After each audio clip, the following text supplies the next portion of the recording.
Buenos días a todos, bienvenidas al webinar del día de hoy con el tema de Syscom, del área de sistemas de detección de incendio. Está conmigo el ingeniero Carlos Cázares, especialista, estar platicando precisamente de temas de interés en el sentido de los sistemas de detección de incendio. Información de video, parece ser que todo marcha bien. Vamos a pasarle los controles al ingeniero Carlos Cázares para que estos sistemas. Buenos días, Carlos, ¿cómo estás? ¿Me escuchan? Excelente, fuerte y claro. Muy bien, gracias. Carlos, de este tema.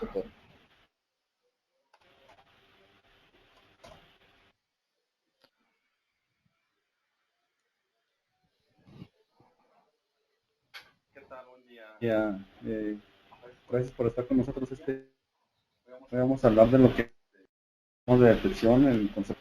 Incluso, pues, son sistemas que nos ayudan en nuestra vida diaria, cotidiana. Es un tema de mucho interés porque actualmente mucha gente está tomando el auge de poder proponer sistemas de detección de incendio. Y es una de las ramas un poquito muy complicadas en cuanto a que hay requisitos, pues, de que necesitamos saber ciertas cosas de lo que es o lo que conlleva la seguridad en incendios, ¿verdad? Y es que un incendio, como todos ustedes saben, un incendio puede tener hincapié en cualquier lugar. Y puede ocurrir en empresas, en nuestros hogares, en cualquier recinto, ahora aplicaciones de incendios lo podemos encontrar en un bosque, algo muy complicado. Hacemos poder recomendar estar con los y prevención de incendios. El control de un incendio comienza en sus facetas de diseño. ¿Sí? Ya sea del lugar, cómo está construida la empresa, nuestro hogar, nuestro local, nuestro almacén, nuestra maquiladora, nuestra industria, cómo está construida. Entonces, desde ahí va a empezar lo que es el control del sistema de detección de incendios. Sí es importante saber tener cierto tipo de documentación que debemos de cumplir con los requisitos marcados. Esa documentación, pues son normas que nos hacen pautas de qué es lo que nosotros, en incendio hay una palabra muy esencial que es el que se debe de contemplar con ciertos requisitos. Debes, porque es un requisito obligatorio. Entonces, ese habla de cuál es el grado suficiente de seguridad que se debe de contemplar en ciertas áreas, ¿verdad? Entonces, es bien importante que nosotros sepamos distinguir que todo esto es listado. En incendio hay una palabra que se llama listado. ¿Qué listado tiene? Uno de los listados muy preponderantes es el UL. El UL, ustedes saben que es el que certifica la seguridad de los equipos en condiciones de operación.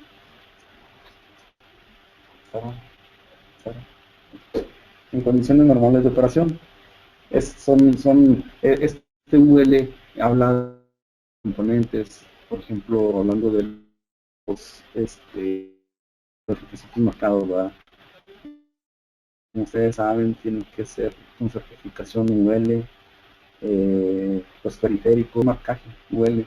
De hecho, hay una que es la UL 864 que se utiliza mucho en incendio, en paneles, justamente de lo que es la supervisión, certificación y circuito de zonas. La zonificación por tonos, el sistema de con ciertos requisitos marcados para respaldo, la marcación por comunicación alternativa, GPRS, internet, o telefonía, debe contemplar como que es CSPM, Factory, requisitos que deben de contemplar. NFPA 70, por ejemplo, es el Código Nacional Eléctrico, cómo está cableado, en su cableado, tipo de cableado. NFPA 72 habla de lo que es la instalación, lo que es el mantenimiento, el uso de sistemas de señalización y protección hablando de incendios. Bien. ¿A qué se debe todo esto? Bueno, un incendio puede ocurrir por una mala manipulación de productos y máquinas, puede deberse a factores técnicos, mantenimientos no realizados, almacenamientos incorrectos, instalaciones eléctricas en mal estado. Entonces, todo esto conlleva un accidente. Yo digo que un incendio muchas veces, aunque algunos son provocados, por ejemplo, naturales, hay otros que son realmente por descuido, ¿verdad? Un encendedor, una vela, dejar la estufa este, sobre... Son descuidos que tienen sus...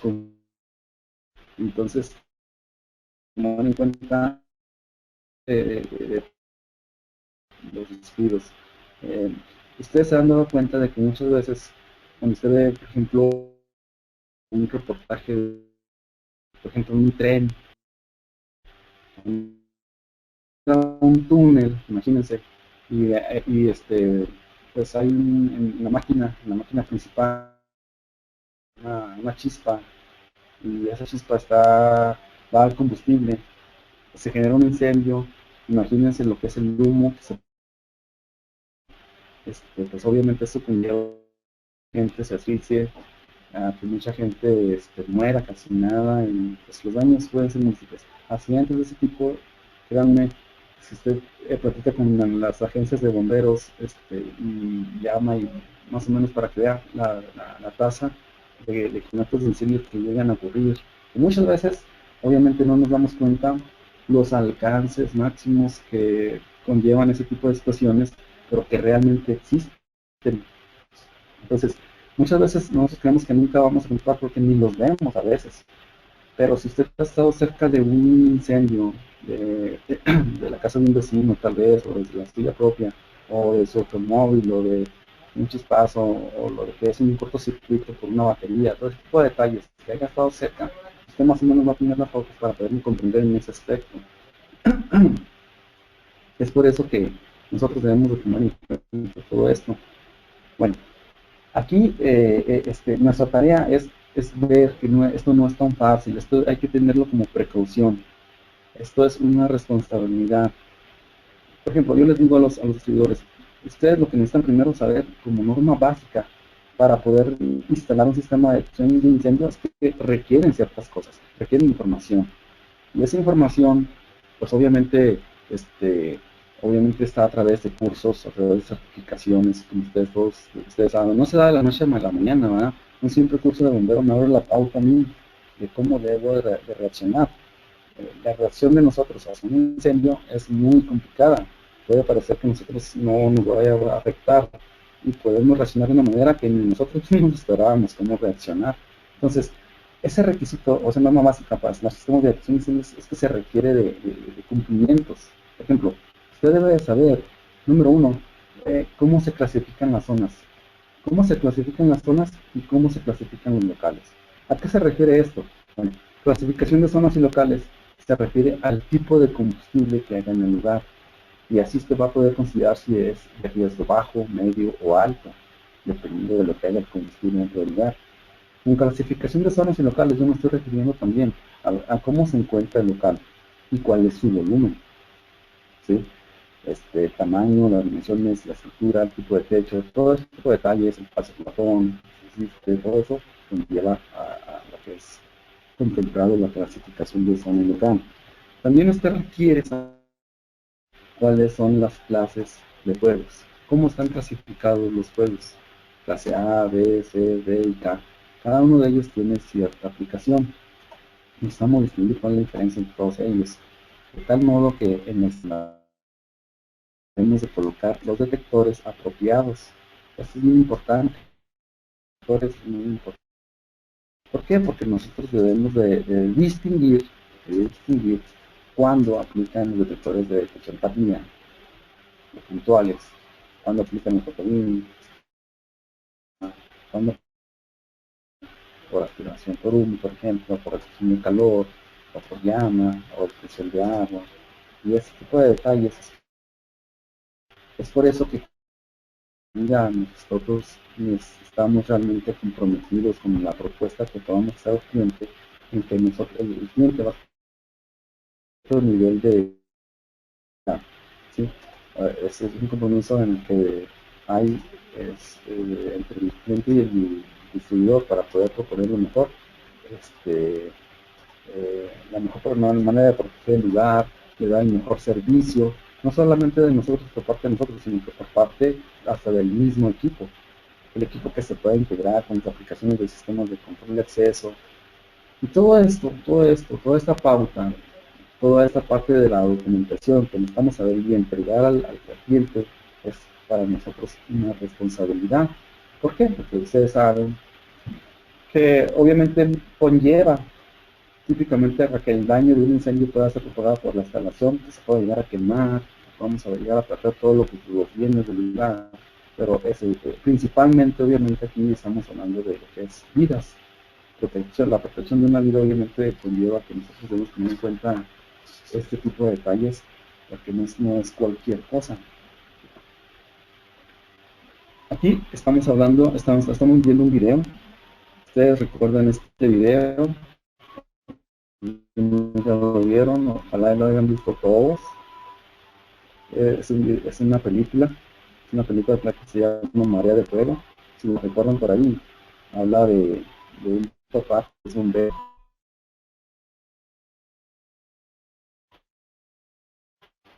y que por un accidente que tuvo él fallece, y con la misma escuela, ¿verdad? Porque siguen siendo los mismos alumnos de su papá, ser bomberos. Esta película nos deja muchas enseñanzas, podemos aprender mucho de él, porque habla del backbar, del flashover, todo el tipo de explosiones, muy interesante este tipo de... que es una película, como ven, pero hay unos detalles que me gustaría compartir con ustedes. Por ejemplo, aquí, fíjense, está en un incendio y cómo se encuentra el bombero sin su casco, sin su protección. Y ustedes saben que, pues, en este tipo de lugares, la temperatura es muy elevada, ¿sí? Entonces, él, pues, aunque tiene un fuego controlado ahí, en esta película, el simple hecho de haber arrojado el extintor ahí, pues, no es para que se... En esa parte de la película, él le está tratando de salvar a su mano que está atrapada, no sé si la recuerdan. Pero pues así las cosas muchas veces no son tan fáciles, esto no es real, por así decirlo, ¿no? Entonces debemos sacar ciertas cosas de provecho, pero cierto. Entonces, ese es un detalle. ¿Por qué le el juego es rápido. En menos de 30 segundos se puede perder completamente el control. Es importante saberlo. Es el factor tiempo, siempre. Cuestión de minutos, un número y esto se puede llenar la casa, ustedes saben. Entonces, bastan unos minutos para que todas las llamas se invadan un edificio, ¿sí? Y el fuego se propaga muy rápidamente, sí. Ahora bien, el fuego es temperatura de un salón en un incendio puede ser de 37 grados, pero hablando a nivel del piso. ¿Qué pasa? Si usted llega a 1.5, usted puede de 3 grados. Aquí es bueno, los ropa se va a levantar de menos 5 salón en este lugar que hay se llama inflamación simultánea o también inicio génesis, ¿sí? Igual es obviamente habrá al principio. Además, el fuego el fuego comienza brillantemente al principio, sí, pero rápidamente produce humo negro y oscuridad total. Entonces, el humo oscuro puede salir del lugar, de la casa, del edificio. El fuego es mortal.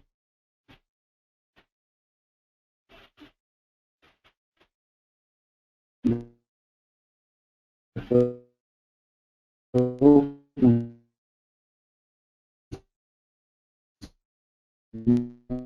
oxígeno que necesita para que nosotros podamos respirar. Produce gases. Ahora que quiero que presten atención aquí a esto. El fuego es rápido, es caliente, es oscuro y es mortal. ¿Sí? Fuego, ¿qué es el fuego? Bueno, el fuego es el calor y la luz producidos por la combustión. Noten esto, es materia encendida. ¿Cuántos tipos de fuegos hay? Hay dos. El fuego tipo brasa y el fuego tipo llama. Muy bien. En un incendio, los que, bueno, dependieron. ¿Sabían ustedes que en un incendio el fuego tiene forma? O múltiple. ¿A qué me refiero con esto? Bueno, cuando el combustible es homogéneo y la velocidad del viento es constante, entonces el fuego toma una forma que es circular. Pero cuando se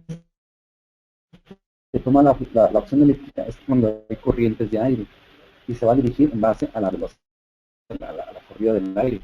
Los sistemas de ventilación, muy importantes, ustedes saben distinguir cómo poner un sensor de humo en base a los sistemas de ventilación. Eso es muy importante, ahí debe de tener detectores de humo. Pero ¿qué pasa? Cuando el viento es irregular o que cambia de dirección simultáneamente y en base también a lo que haya como motor combustible, entonces este incendio es irregular. ¿Sí? Este incendio con la velocidad del viento puede llegar a crear precisamente como se llama la película, mareas de fuego. ¿Sí? Entonces, en base a esa variable del comportamiento, nosotros podemos distinguir cuándo va a ser lento o cuándo va a ser muy alto o cuándo va a ser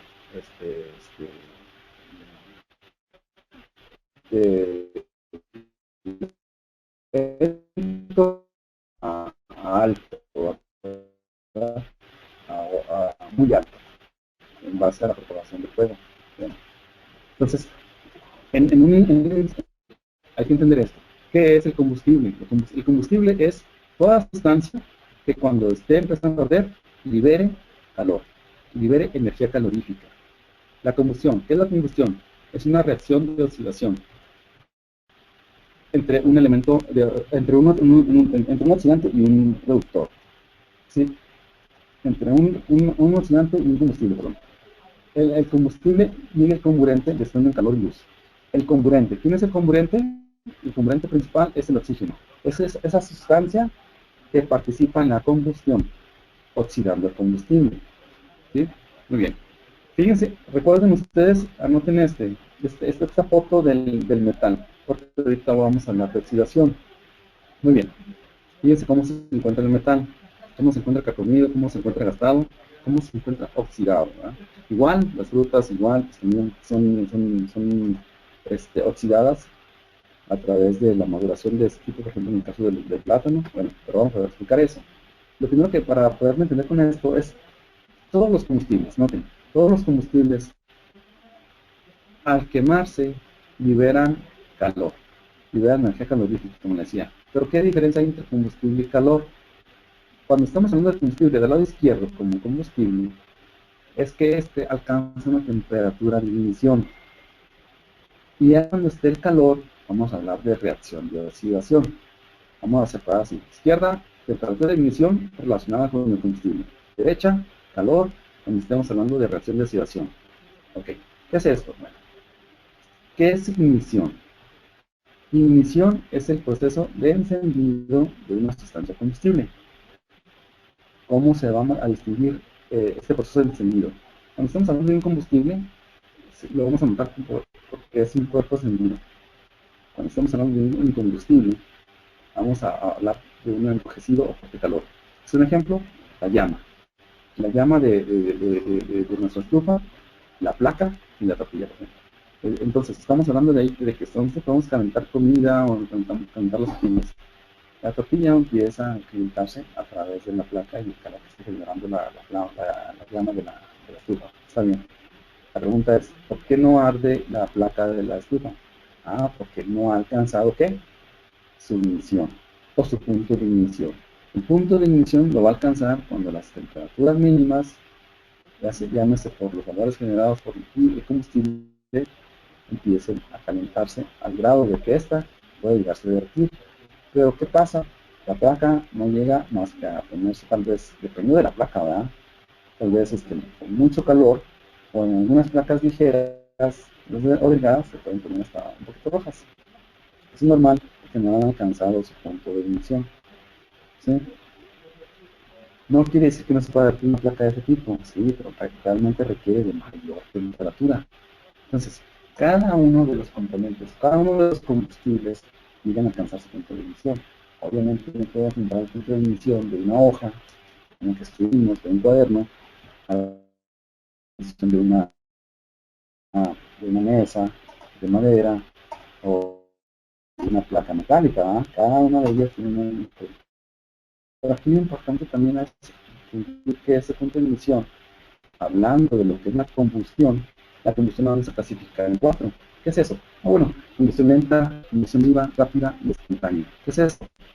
La combustión lenta es la inflamación lenta del combustible con ausencia de llama. El ejemplo es el cigarrillo. Sí, esa es combustión lenta. Combustión viva es cuando se manifiesta con luz y calor, por ejemplo, fósforos, velas.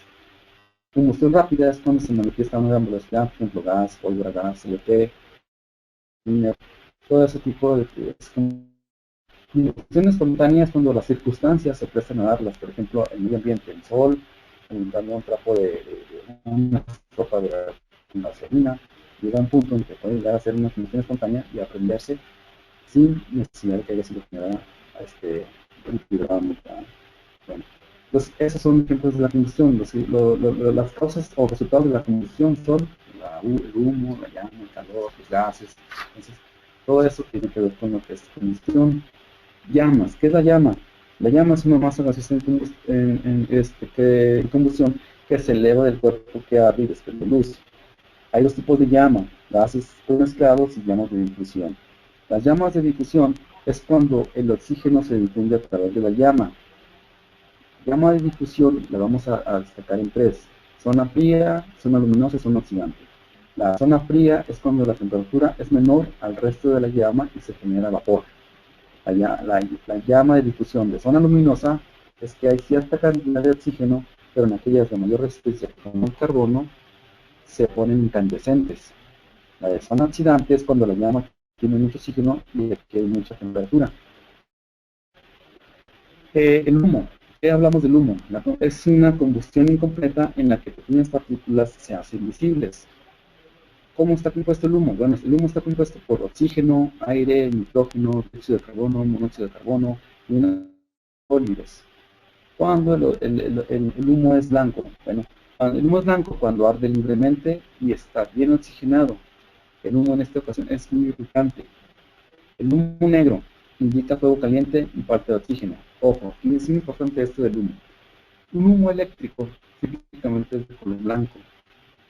Y este tipo de humo pues tiene un cierto tipo de clasificación. Por ejemplo, aquí hay detectores iónicos donde la sensibilidad obviamente es mucho más sensible, a diferencia de un humo clase A. El iónico es clase C y el clase A es un humo más denso, más oscuro, negro, como decía. El negro, acuérdense que arde libremente y con falta de oxígeno. Es un fuego muy caliente. Entonces, ¿quién lo despega? El carbón, la madera, el papel, el cartón, los plásticos, hacen ese humo más denso. Las gemas de una llanta, por ejemplo, hacen un humo más denso. Finalmente, típicamente prepondera más por lo que se esté quemando. Ustedes notan ahí en las fotos cuando es un humo blanco, pero es que tiene mucho que ver lo que se está activando, que se está ardiendo, que se está prendiendo, ¿sí? Entonces, hay incluso humos de varios colores. Humos de varios colores, cuando tienen cierta tonalidad rojiza, verde, amarilla, son gases tóxicos, son gases venenosos y son, pues obviamente, mucho problema para la salud, ¿verdad? Hay que tener mucho cuidado con ese tipo de humo. Muy bien. Algo esencial y básico y típico es que el fuego se origina en base a 3 componentes. Se origina por la existencia simultánea de 3 elementos. ¿Cuáles son? Pues es el calor, es el oxígeno y es el combustible. Pero ¿qué tenemos que destacar aquí? ¿Qué hay que destacar? Bueno, El calor es el flujo de energía entre dos cuerpos con diferente temperatura. La temperatura es el nivel de energía interno de cada cuerpo. La temperatura es energía de activación, como por medio de chispas, alta temperatura y llama. Todos los combustibles es el compuesto orgánico. Sólidos, líquidos, gaseosos, son los compuestos orgánicos, ¿verdad? Lo que está prendiendo. El oxígeno, en el aire tenemos un 21% de oxígeno, suficiente para mantener una combustión libre, ya que el rango mínimo para que esto pueda existir es del 16%. Pero el oxígeno realmente es el que alimenta también al incendio, ¿verdad? Entonces, hay que tener mucho cuidado con que el aire, el ciclo de aire, la ventilación, todo eso, pues, se alimenta para un incendio, ¿verdad? Entonces, hay que tomar mucho en cuenta todos esos tipos de detalles. Algo muy importante también es destacar que hay un cuarto componente, que es el tetraedro del fuego. Son 4 componentes otros. Uno más, que es la reacción química en cadena. La reacción química en cadena, ¿qué es lo que hace? Nota, lo que hace es que mantiene la combustión sin necesidad de ignición. Y aquí viene lo bueno. Esa reacción en cadena tiene un auge muy grande. ¿Por qué? Porque la podemos dividir en 4 etapas. ¿Cuáles? Muy lenta. Lenta, rápida y instantánea. Repito, muy lenta es cuando estamos hablando de oxidación. Lenta, como en el caso del metal, ¿se acuerdan, verdad? Cuando estamos hablando de reacción en cadena lenta, es cuando está quemando un combustible. Cuando estamos hablando de rápida, es cuando estamos hablando de deflagración. ¿Qué significa eso de deflagración? Bueno, aquí ya estamos hablando de tal vez de pólvoras, ya estamos hablando tal vez de líquidos flamables, que tienen que ver del sonido. La velocidad del sonido es 40 metros por segundo. Cuando está por debajo de la velocidad del sonido, estamos hablando de deflagración. Cuando estamos hablando de explosiones o detonaciones, estamos hablando ya de la reacción de cadena es instantánea, ¿sí? Entonces, eso es muy importante. A eso es la reacción química en cadena. Muy bien. NFPA, todo lo hemos escuchado por ahí, concluye que los sistemas de incendios o los incendios son provocados muchas veces en lugares domésticos. Bueno, las muertes y lesiones van a causarse por estados críticos, como por ejemplo colocar velas. ¿Cuáles son las causas de todo eso? O fumar. Bueno, errores en su uso. Esa es la aplicación más especial, que hay que destacar con mayor prioridad. Error en su uso. Por ejemplo, velas sin supervisión. Mantenimientos combustibles cerca de las velas. O sea, mantener combustible cerca de velas. O niños que jueguen con velas. O que los ocupantes se duerman y todavía hay velas encendidas. ¿Cuáles son las recomendaciones y sugerencias? Bueno, en nuestras casas muchas veces hay que no dejar velas sin supervisión. No dejar velas encendidas, ¿verdad? No dejar las velas cerca del alcance de los niños. Debemos de colocar realmente una base, porque ¿cómo se llama la vela? ¿Lo que describe la vela? Se me fue el nombre. La cera, exactamente. La cera muchas veces cae sobre la madera y eso hace perder muy fácilmente el lugar, ¿verdad? También las corrientes de aire, como les decía. Si estamos cerca de ventanas, pues obviamente una ráfaga de viento o un aire acondicionado pueden propagar que la flama, la flamita de la vela, se propague y alcance una cortina tal vez o algo que sea fácil de prender. Entonces es muy vulnerable, ¿verdad? Aquí es donde debemos tener el cuidado esencial y básico para poder prevenir todo este tipo de detalles. El 24% de este tipo de accidentes está aquí. Bueno, también, por ejemplo, los calentones eléctricos, pues obviamente siempre hablamos o siempre nos dan las pautas en las noticias de que nos tenemos que cuidar el calentón, el invierno, noviembre, los meses de noviembre, diciembre, enero, son muy vulnerables por el frío, ustedes saben, pero principalmente hay que tener que ese descuido, esa chimenea, ese brasero, ese radiador, ese calentón eléctrico tenga la debida atención, tanto en su instalación, el control de las válvulas de gas, todo ese tipo de detalles hay que tener siempre en cuenta porque estos equipos, ustedes saben, aunque están controlados en cierta manera, pueden llegar a destacar un incendio. Entonces, Eso es bien importante destacarlo. Si ustedes se fijan, ahorita estoy hablando de dónde o a raíz de qué, de cuál es la causa, ¿verdad? Debemos poner la debida atención a ese tipo de detalles tan significantes que nos pueden parecer, porque realmente aquí está una de las partes del auge de un incendio. Díganme si no. Aquí estamos hablando de las malas instalaciones eléctricas. En nuestras casas es muy común tener este tipo de conexiones y que pueden presentar un incendio eléctrico como principal causa de motivo residencial, comercial o industrial. Las instalaciones eléctricas pues, deben estar avaladas, debemos de tener revisiones periódicas que juegan un papel relevante con la prevención de incendios. ¿Cuáles son las causas? Pues obviamente ustedes saben, las sobrecargas de corriente eléctrica. Siempre les comento que aquí en México nuestro sistema de alimentación es muy inestable. Por la tierra que pisamos, así es muy inestable en cuanto a que no tenemos una regulación completa, concisa. En Estados Unidos típicamente allá vamos a encontrar los 120 voltios de corriente eléctrica estables. Aquí, ¿por qué se nos echan nuestros formadores? ¿Por qué se nos echan nuestras cámaras? ¿Por qué se nos echan nuestros equipos? Precisamente es por eso. Hace poco hablaba yo con uno de los técnicos y yo le comentaba, ¿sabes qué? Es que tú debes de tener en cuenta o contemplar que cuando tú estés cerca de una instalación o que llegues a un lugar, fíjate cómo está tu panorama de instalación. Los panoramas de instalación no son iguales, créanme. ¿Y por qué se lo digo? Mira, chécate primero cómo se encuentra la corriente eléctrica. Yo me dice, ¿por qué te digo eso? Porque vas a encontrar que en algunos lugares del país, aquí en México, hay oscilaciones de voltaje inestables, desde 95 voltios de corriente alterna hasta 135 voltios de corriente alterna. ¿Qué pasa? Aún y cuando el equipo tenga la capacidad de poderse poner con voltajes de 110, 115, 117, ¿qué pasa cuando llega a 127 voltios de corriente alterna? Se empieza a calentar el equipo. Y ese calentamiento del equipo, ¿qué es lo que te está haciendo?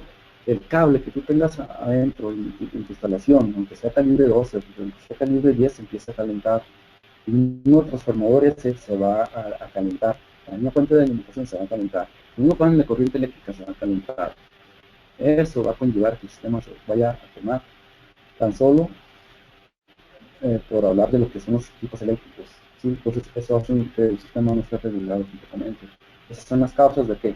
Causas de sobrecarga, de sobretensiones de corriente eléctrica. Esas son las causas de cortocircuitos. Esos cables no soportan tales cargas por el calor generado o contacto, o porque no tenían el nivel de corriente, o porque eso provoca que se puedan abarcar cosas en las instalaciones, o como principal empieza la cliente y le dices que tu instalación ahorita está así. Tú debes definir esto como reguladores, con protectores de sobretensión, pues, con cargas divididas, todo ese tipo de detalles, ¿verdad? Pero muchas veces nosotros, sabiendo eso, como instaladores, sabiendo eso como instaladores, no lo aplicamos en esas casas, o mucho menos en el cliente, porque nos va a decir, no, sabes que esto es muy caro. Eso es, ustedes me van a entender en ese aspecto. Bueno, pero ustedes saben, tienen mucho más experiencia que yo en ese aspecto. ¿Qué pasa? Aquí estamos hablando también de que este tipo de problemas obviamente conlleva a que las personas muchas veces no prestemos la debida atención a las baterías. La batería lo puede uno desechar así, pero muchas veces no están aisladas, no tenemos la precaución de aislar esa batería que ya desechamos o que tiramos. Llámense baterías de 9 voltios, de 12 voltios, baterías esas de carga, que muchas veces almacenan un nivel de voltaje. Y obviamente usted haga la prueba, ponga una batería de 9 volts, póngale una llave que pegue en su bolso, en su pantalón, y ¿qué va a pasar? Imagínense cuando esa llave está combinada con basura, por ejemplo, el papel, que nosotros vemos, es muy susceptible de que pueda llegar a generar un incendio, ¿sí? Entonces, hay que tener cuidado con eso, cómo protegemos nosotros el medio ambiente, cómo protegemos nuestro ambiente. Incluso teniendo la basura por sacarla, cómo podría llegar a ocurrir un accidente, como les comentaba al principio, y poder generar un incendio, ¿ah? Eso es muy vulnerable, muy susceptible por todo este tipo de detalles. Cortocircuitos en las baterías, cuando uno dice un cortocircuito en las baterías, con nuestro vehículo, ¿qué les ponen ustedes su vehículo? ¿Cuentan ustedes con un extintor? ¿Su casa cuenta con un extintor? ¿Su casa cuenta con un detector de humo? Aunque sea autónomo, ¿verdad? Que no tenga panel. Esos son los requisitos. ¿Cuándo le pasa un director autónomo? Si lo adquiere aquí en el sistema, por ser día de hoy oferta, está casi regalado. Pero esos son detalles que debemos de tener en cuenta. O sea, ¿qué hacemos nosotros por tener las medidas de prevención hablando de lo que es incendio? Cuando estamos hablando de materiales inflamables y combustibles, es distinguir la diferencia entre inflamable e inflamable. Inflamable es que se va a encender con facilidad y desprende inmediatamente llamas. Aquí ya no va a haber ni humo, ni humo blanco ni negro, o sea, ni llamas, ya directamente. Y es que eso hay que distinguirlo. Cuando estemos hablando de que hay puntos de ignición, como decía el equipo, la inflamación de un equipo puede tener típicamente por debajo de 37.8 grados centígrados. Un equipo ya está clasificado como material inflamable cuando alcanza sus puntos de ignición. Por ejemplo, la gasolina, como decía, tiene 22.8 grados centígrados para que sus vapores puedan llegar a ver. El queroseno, por ejemplo, es un material combustible que puede llegar aunque se requiere para que se active arriba de 38 grados centígrados, pues ya estamos hablando de que sí, realmente los el fenol, el queroseno, el quimo, todo eso son tipos inflamables. Ahora, aquí lo que quiero que noten es que distinguen ustedes que una cosa es inflamable, es como nosotros realmente debemos, lo estamos explicando aquí. Inflamable no quiere decir que no sea flamable. La palabra flamable, ambas, inflamable y flamable, significan lo mismo en realidad, pero una está en inglés y otra en español. Sí, flamable está en inglés, como ustedes lo pueden ver, pero ambas son peligrosas. En español no existe la palabra flamable ni tampoco flamable con para que ustedes entiendan eso. Es muy importante. En nuestras casas, ¿qué pasa en nuestras casas? Tratamos todos los días con objetos que pueden llegar a ser susceptibles de origen de incendio, que pueden llegar a ocasionar, a tener la ventaja de que tenemos conciencia más bien de lo que es bueno. No solo nosotros mismos, sino educar a nuestras familias, incluso a nuestros pequeños, ¿verdad? Por ejemplo, en la cocina usted puede ver, fíjese, en la cocina tiene fuego, tiene grasa, tiene electricidad, tiene agua, tiene aceite, tiene spray, tiene desinfectantes, ¿sí? Tiene latas de aerosol, tiene limpiahornos, tiene los detergentes, ¿sí? Que emiten gases tóxicos, ¿sí? Si se presenta cierto nivel de temperatura o de fuego. En los baños, ¿qué hay en los baños? Hay líquidos inflamables, hay esmaltes, acetona, spray para el cabello, alcohol, ciertos medicamentos. Fuentes de calor, la secadora, las planchas, en el lavadero, quitamanchas, ahí tiene, ese tiene alcohol, los detergentes tienen cloro, los solventes de ropa tienen químicos que son inflamables. Entonces, todo este tipo de detalles que a veces no contemplamos son susceptibles de todo lo que estamos hablando, ¿verdad? Muy bien. Y si a esto también añadimos los materiales acumulados, ¿sí? Pues sí, se ponen productos de reposición o las pinturas, aceites del vehículo, congelantes, pesticidas, herbicidas, laca, líquidos, el carbón, para hacer muchas carnes asadas, todo eso, obviamente, todo eso es material combustible que muy fácilmente puede llegar a activar un incendio, ¿sí? Toda esta acumulación que usted ve aquí son ejemplos de la vida diaria que a veces en nuestros propios trabajos hay, o en nuestras áreas de trabajo, en nuestras casas, en lo que quiera usted, tiene material combustible que es muy fácil de responder a un incendio, ¿verdad? Muy bien.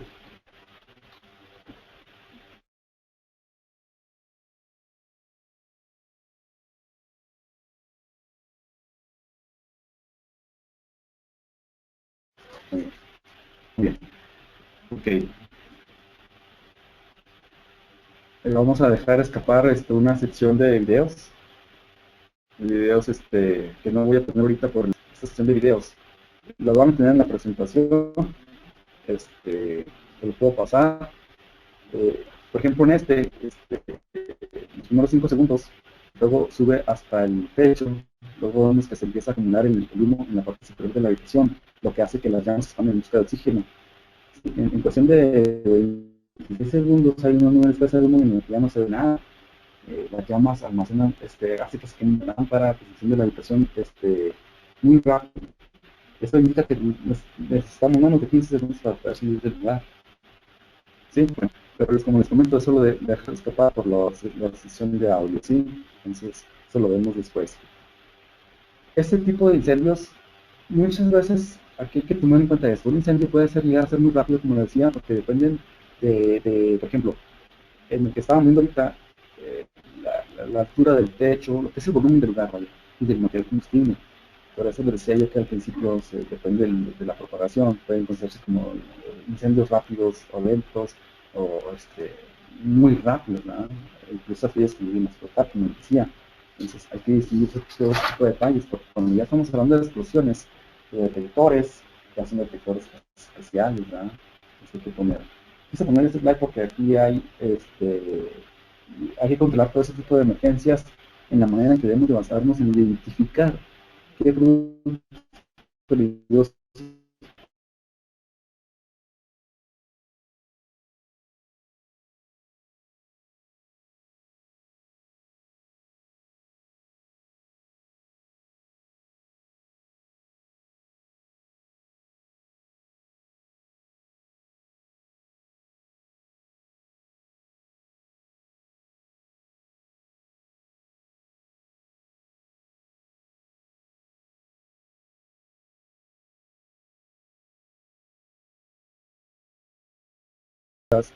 Clean, son productos alcalinos, son productos ácidos, que son muy inflamables. Entonces, a ese tipo de equipos hay que tenerles mucho cuidado, hay que tener un lugar reservado para ellos y siempre mantenerlos en condiciones donde no se pueda prestar a que alguien, a que un objeto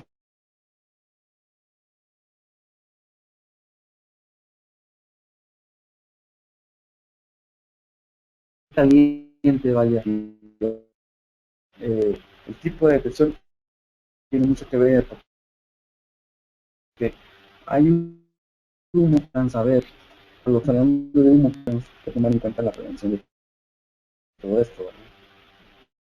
Bueno, es por eso tecnología, cómo combatir un incendio, es a través de las medidas de precaución. Las medidas de precaución, obviamente, es aislar aquí los combustibles.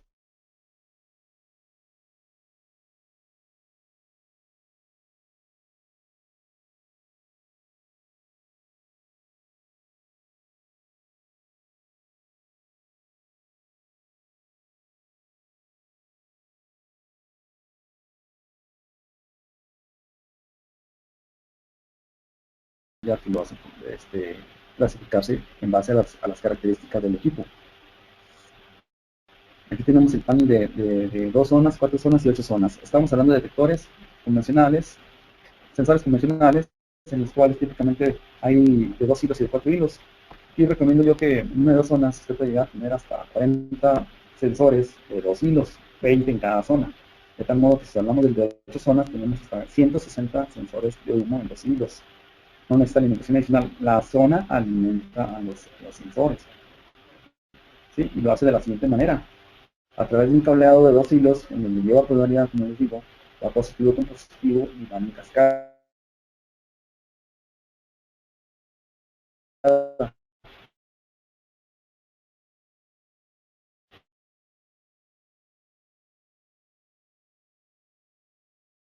Al final se en la zona.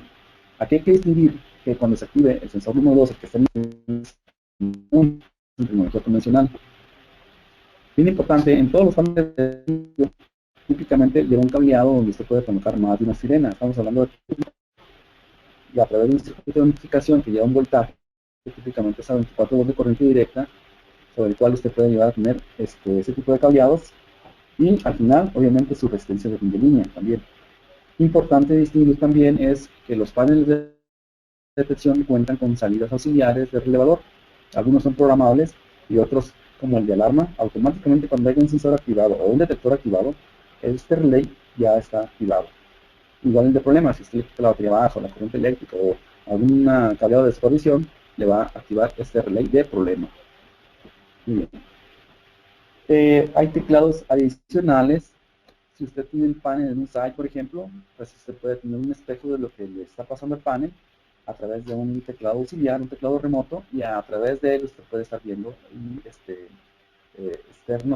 notificado de lo que le pasa al panel, ¿verdad? Muy bien. En tecnología convencional y direccionable tenemos los paneles de vista, 32 zonas, 128 zonas y 250 zonas, ¿verdad?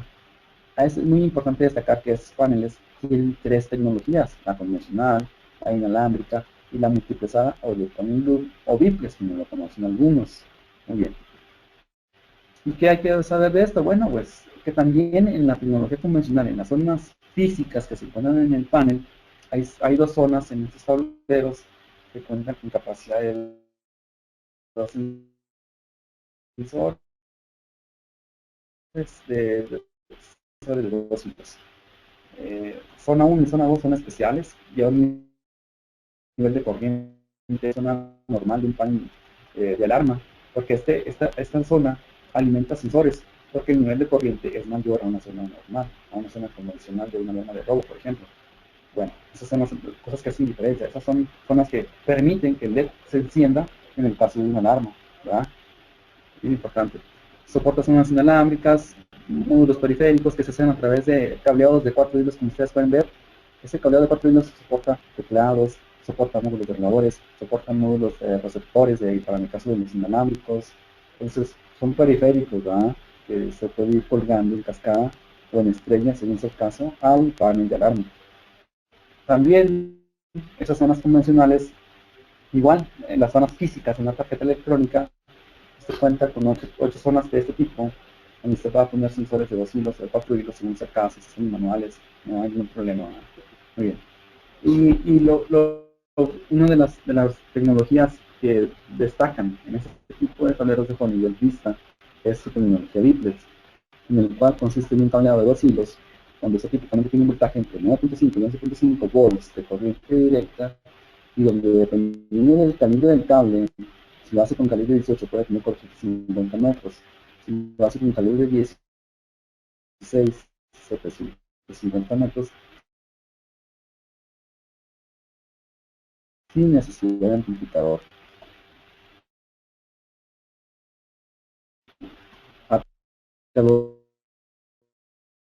Plan de esa distancia. Estamos hablando que en este concepto estamos hablando de cable calibre 16, 2 hilos, pero si usted quiere 2 hilos, ya está teniendo otros 750 metros más, ¿verdad? Cada sensor está ya zonificado, ya estábamos describiendo dónde se encuentra, en qué ubicación se encuentra ese sensor, ¿verdad? Esa es una diferencia, porque lo hacemos a través de un número de serie. Cada sensor de estos bits netos, con tecnología neta, se acaban directamente con el de 2 hilos, es un sensor que lleva un número de serie, y ese número de serie le va a identificar la zona donde está instalado. Igual, en tecnología Silent Night manejamos lo que es el panel SK5820, muy popular, el SK5808, 127 puntos, el 5820 tiene capacidad de hasta 508 puntos con módulos de expansión, igual que el IFP1000 o el IFP2000 tiene 656 puntos, y la ventaja del IFP2000 es que se puede colocar en red, paneles en red. Estamos hablando ya de 10.000 puntos en los que se pueden poner los paneles de ese tipo. Muy importante, muy interesante. Muy bien. En ese tipo de tecnología, igual, son las características del panel. Hay una función que se llama lista en Silent Night, muy fácil, que se ejecuta esta función y reconoce todo lo que está cableado ahí. Es muy fácil instalar este tipo de programas, este tipo de tableros, y también que se encuentra con la capacidad de poder responder, como les decía, tiene capacidad de 125 zonas software. Eso lo vemos en una certificación más adelante. Capacidad de mapeo, 20 códigos de usuario. Características de los paneles, popularmente hablando, ¿eh? En paneles Cochiti, 3 modelos de paneles, que obviamente lo que los distingue es su capacidad, hablando de sus sensores, y aquellos que se puedan colocar en como el FN4127. Bien. Son paneles certificados, son paneles aprobados por el NFPA, son paneles que tienen todo lo que requieren antisegundos, que cumplen con ellos, ¿verdad? Hay una programación muy fácil de hacer, que se hace a través de causa y efecto. Es una programación muy versátil, muy fácil de programar, y pues también, ¿verdad? Para todo eso requerimos de una certificación para que ustedes conozcan ese tipo de programaciones. Sí, más características de los paneles Fushiki. Cabe tomar en cuenta que Fushiki nos da la prestancia de poder diseñar mapas del lugar donde está instalado el equipo, muy populares que lo solicitan por seguro, en maquiladoras, en ciertas industrias. Contamos con las herramientas para poder mandarlas a fábrica, para que hagan un layout del lugar y pues obviamente tenga más prestancia su panel de control de detección incendio. Hablando de los que son paneles que se pueden interconectar entre sí, se conectan por RS485 y pues obviamente son paneles que pueden ya esconderse, hablando de capacidades muy grandes. Precisamente de la curva esa que hablábamos anteriormente, es bueno distinguir que hay paneles de detección temprana, paneles por aspiración, y aquí insisto que usted puede encontrar ese tipo de aplicaciones de detección temprana, como lo que es SAFE. Se cuenta con una gama muy amplia de productos que ayudan a salvaguardar sus instalaciones y también sus vidas. Cuenta con sistemas de aspiración por aire, calor lineal, fuga de agua, detectores ultravioleta o infrarrojos y IR3. ¿Sí? Bueno, ¿en qué consiste todo ese tipo de detalles? Ahora estamos reemplazando nosotros los detectores puntuales de humo por tubería y utiliza un ventilador o aspirador. Ese aspirador atrae o absorbe el aire y es un sensor de alta sensibilidad que hace que la detección, obviamente, como su nombre lo dice, sea más temprana. Entonces aquí esos elementos activos se hacen por orificio, simulando los detectores, por así decirlo. Se calculan igual en base a la NFPA 72. Hay una reglamentación que algunos de ustedes ya saben, donde se pueden aplicar para este tipo de diseños. Y obviamente aquí los detectores son activos, ya no son pasivos como los detectores que estaban más atrás. ¿Sí? Aquí ya él está aspirando el medio ambiente, ¿verdad? Hacer ese tipo de tecnología. Algo que hay que destacar muy importante aquí, muchachos, es que la tubería es con certificación UL. Somos los únicos que contamos con ese tipo de tubería. Es roja, es de PVC, pero cuenta con la aprobación UL. Es la única en el mercado que estamos teniendo nosotros, Cisco, para ustedes. Entonces, esa es una de las ventajas de nuestros tipo de instalaciones. Detectores también de calor a través del cable. Tenemos 68 grados centígrados, 78, 88, 105, 185 grados centígrados, que van a depender de tipo de aplicaciones. Y su instalación es muy sencilla, créanme. ¿Qué es lo que se requiere? Bueno, se requieren módulos de interconexión, el cable, incluso puede tener un módulo opcional si se quiere, y puede estar dirigido al panel de alarma, al panel de detección de incendio. Entonces, es una integración muy sencilla, muy fácil de diseñar, en la que se encuentra con módulos. Cualquier panel puede ser compatible con ese tipo de tecnología, como ustedes pueden ver. ¿Qué aplicaciones podemos tener? Aplicaciones como en los rack. Tantas veces que hemos batallado en cómo poner detectores. Algunos son puestos detectores abajo de los rack, o en medio, o arriba, ¿verdad? Como ustedes pueden ver. Pero qué fácil hacerlo con cable. Como este tipo de instalaciones es muy sencilla. O proteger generadores.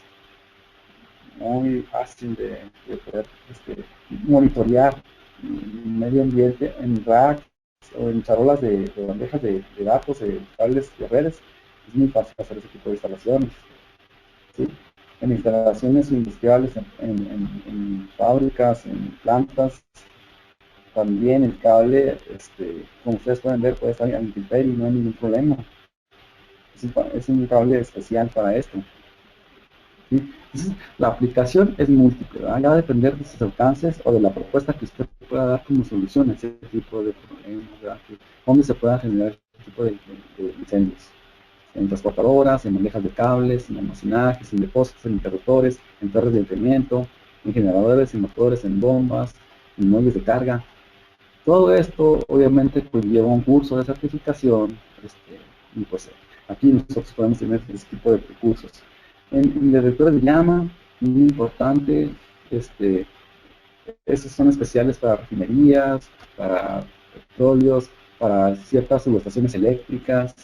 Pues en esto vamos a encontrar una aplicación muy amplia, Son equipos que son físicamente seguros, a prueba de explosión, algo mucho.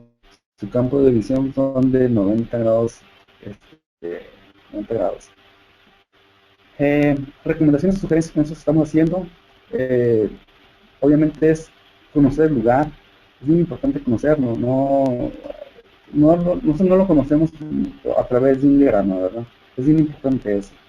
Entonces, mientras más datos tenga usted del lugar, créanme, su instalación va a ser más adecuada y más concisa a lo que se requiere diseñar de la NFPA. NFPA 72, simplificando, dice 100% protegido el lugar. Aún y cuando esté dividido en como mida 2x2, el lugar tiene que estar protegido con un detector. Entonces es bien importante este tipo de detalles, ¿sí? Entonces, todo esto lleva una documentación, hay que hacerla, acuérdense del ensayo previo, y cómo toda la documentación eléctrica, todo el panorama que usted debe de contemplar en todo ese tipo de datos para su instalación y su diseño, y obviamente para la estructura del lugar. El tamaño, el tipo de cielo, el tipo de falso plafón, todo eso tiene que estarlo contemplando, ¿verdad? No solamente poner detectores abajo en la parte baja, sino en la parte superior. Muy importante que esté el sistema, como les comenté, 100% protegido. Cursos de la NFPA, si es como los ofrece también, obviamente son personas certificadas para dar ese tipo de cursos, en el cual ahora próximamente en diciembre tendremos otro curso de la NFPA, están todos ustedes invitados. Aquellas personas que tengan interés, eso obviamente sirve como currículum, sirve como un seguro para todas estas personas que estén ofreciendo ese tipo de equipos de seguridad, los avala, porque un seguro muchas veces pide cartas de qué certificación tiene, de que si sabe, está certificado contra ese panel, y obviamente pues, sí conlleva que sí tiene cierta prestancia ese tipo de documentos, ¿verdad? Una de las ventajas que Cisco tiene es que nosotros, en cuanto a equipos, en cuanto a garantías, en cuanto a asesoría, cuenta con nuestro servicio, estamos a sus órdenes, en que le podemos ayudar, aplicar todo lo que estamos conociendo a que nosotros, nuestra prioridad y la vida de las personas, ¿verdad? Las salidas de emergencia, no trabar salidas de emergencia, las salidas de relevador, las puertas de emergencia que se abran automáticamente en caso de incendio, que no haya activaciones de elevadores funcionando, que se detengan los elevadores, que se detenga la corriente eléctrica, que se detenga el aire acondicionado. Todos esos son detalles que hay que ver, ¿verdad? Hay que tener esas medidas de control para aplicarse, como dice ahí, en caso de incendio. Hay que revisar todos esos factores, apoyarse con gerencias responsables de temas de incendios. Es muy importante todo esto, y también contar con su documentación necesaria. Muy bien. Aquí no sé si mi compañero, el ingeniero Daniel Romero, quiera comentar algo. Perfecto, Carlos. Perfecto, Carlos. Pues muchas gracias. Muchas gracias. Vamos a asignar un pequeño espacio para dudas o preguntas que tengan.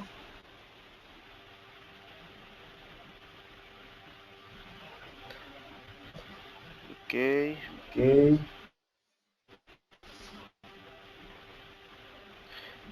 Bueno, pues aparentemente tiene dudas. Todo bien, René, Muchas gracias por tu tiempo. Muy clara la explicación, gracias. Hola de nuevo. Edgar, un gusto saludarte. Bueno, pues entonces si no hay dudas, agradecemos a Carlos Cáceres que nos haya compartido sus experiencias, su conocimiento, y tanto la presentación como el video del webinar estarán disponibles en la página web de Cisco. Efectivamente, hoy en la tarde tiene que pasar por un proceso de revisión y de edición para poder ser montado en la página web. Si por alguna razón no estuviera hoy, seguramente mañana podrán acceder al apartado de webinars de la página .mx, y ahí podrán descargar la presentación en video y la presentación en formato de PowerPoint. Bien, sin más por el momento, entonces agradecemos mucho su presencia y estamos escuchándonos la próxima. Hasta luego.